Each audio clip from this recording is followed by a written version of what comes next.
우상의 눈물 전상국. 무섭다. 나는 무서워서 살 수가 없다. 우리 학교의 일진 최기표는 여동생에게 이렇게 시작되는 편지 한 통을 남기고 사라졌다. 내일은 천일영화사 사람들하고 만나기로 한 날인데 자신의 이야기가 영화로 제작되는데 그는 어디로 사라졌을까? 그날 나는 학교 강당 어색한 곳으로 끌려가 처음으로 무서운 린치를 당했다. 기표가 사이다 병을 깨서 자신의 팔뚝을 그었고 나는 정강이의 조인트를 먹은 후에야 그것을 핥았다. 진득한 액체가 혀끝에 닿자 구역질이 났다.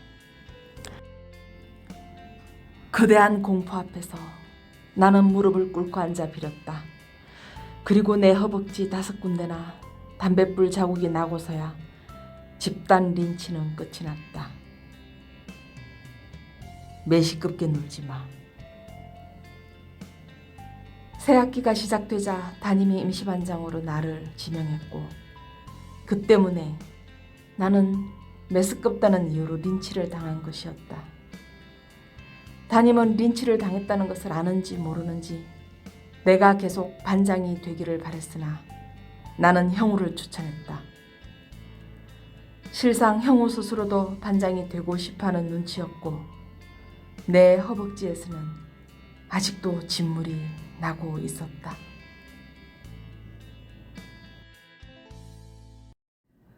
담임과 형우는 잘 어울렸다. 두 사람이 균형을 잡고 우리 반을 잘 이끌어 가리라는 것을 나도 믿어 의심치 않았다. 뜻밖에도 기표와도 형우는 잘 어울렸다. 스스럼 없고 헌신적으로 보이는 그의 태도 때문이리라 생각했다. 춘계 교내 대회를 위해서 우리는 체육복 외에도 매스게임용 추리닝 한 벌을 사야 했다. 그러나 기표와 제수파는 사지 않았다. 담임은 우리 반의 단합을 위하여 2사람 몫의 추리닝을 준비했다. 담임이 교실을 나가자 기표가 주머니에서 칼을 꺼내 그 추리닝을 찢었다. 그리고 기표는 다른 아이에게서 추리닝을 가져갔다. 그들은 아무도 반항하거나 싫어하지 않았고 순순히 추리닝을 내어주었다.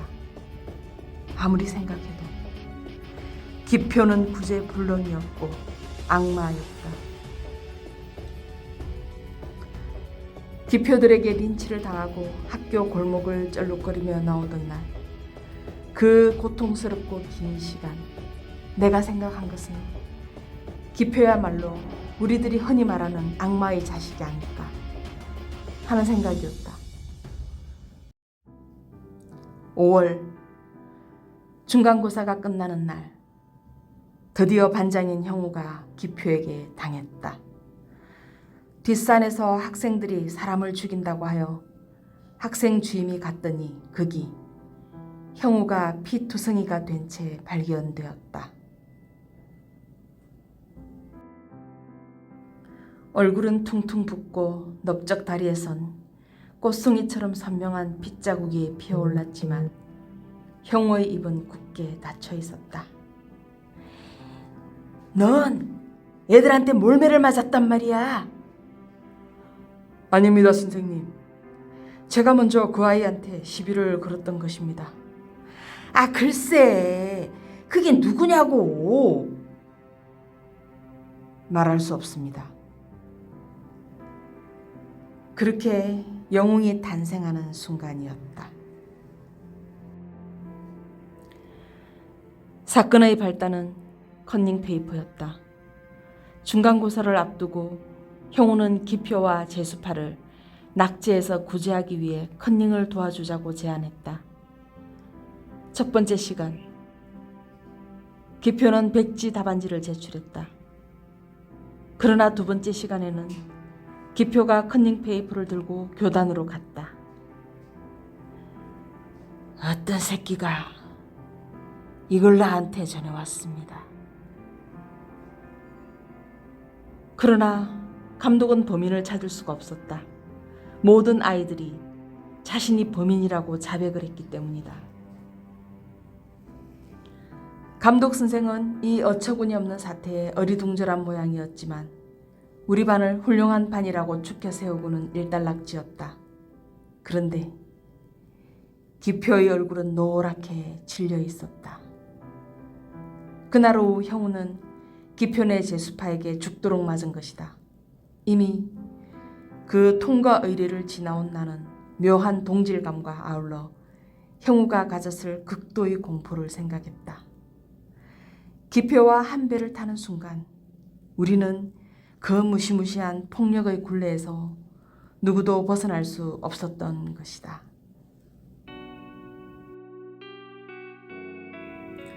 그런데 일이 묘하게 흘러갔다. 형우는 자신을 린치한 그부를 고발하지 않음으로써 의리 있는 영웅이 되어버렸다. 그리고 형우를 죽도록 때린 기표가 변했다. 이제 그 조직은 없어졌다. 우리가 무서워했던 것은 기표가 아니라 기표를 둘러싸고 있던 제수파들이었다. 내가 병원에 있을 때 그 애들은 모두 나한테 사과하러 왔었다. 하나하나 서로가 모르게 다녀갔다. 형우의 병실로 기표를 제외한 모든 제수파가 한 사람씩 몰래 다녀갔던 것이다. 그렇게 기표의 제수파는 와해되었다. 이번 일을 통하여 우리는 기표에 대하여 두 가지를 알게 되었다. 그가 공부를 지독하게 못한다는 것과 그의 집이 찢어지게 가난하다는 것이다. 제수파들이 심지어 혈액은행에 가서 피를 뽑아서 기표에게 돈을 주었다는 것이다.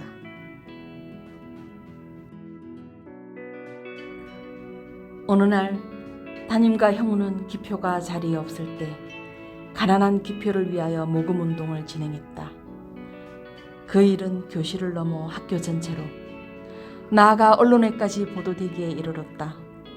신문 미담란에는 기표의 사연이 크게 보도되었고 각 교실 게시판에는 기표의 사연이 게시되었다.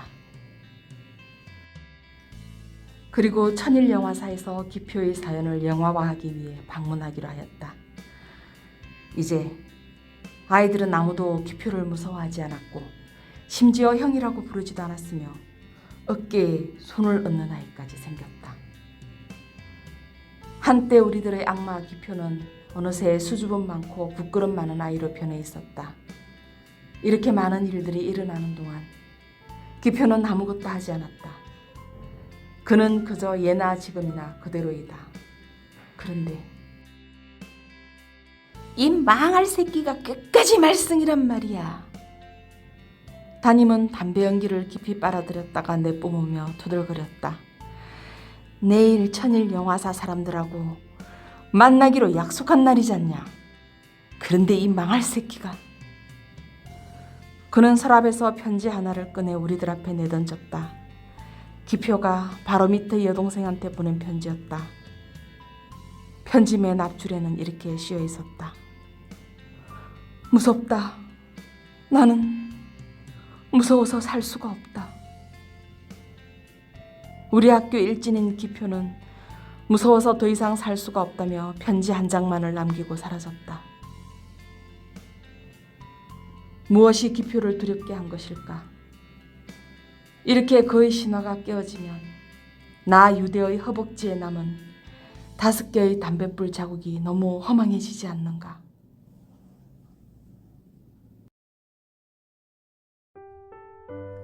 담임 선생은 처음부터 일사불란한 항해를 강조했습니다. 이 작품은 벌거벗은 폭력을 상징하는 기표와 합법적인 폭력을 상징하는 담임과 형우, 그리고 이를 냉소적으로 바라보는 무기력한 유대를 축으로 이야기가 진행됩니다. 유대는 일주일 임시반장을 맡으면서 매식겁다는 이유로 기표 내 제수파들에게 끌려가서 폭력을 당하고 허벅지를 5군데나 담뱃불로 지지는 고문을 당합니다.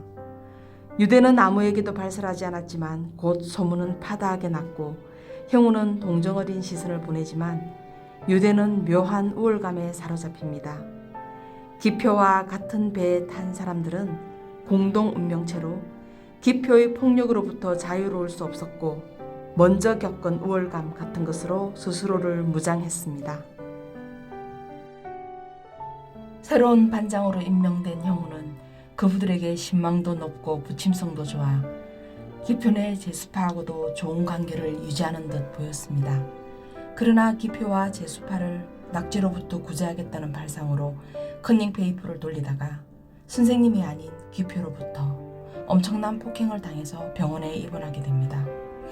그리고 이 일로 두 가지의 사실이 학생들에게 인지됩니다. 기표 내 제수파가 공부를 낙제할 정도로 못한다는 것과 그들을 돕다가 폭행을 당한 형우야말로 영웅이라는 것입니다. 입원해 있는 동안 제수파들은 하나둘 형우를 찾아와 그간의 속사정을 털어놓았는데 제수파들은 심지어 피를 팔아서 기표에게 상납한 것이었습니다. 그것은 기표가 찢어지게 가난했기 때문이죠.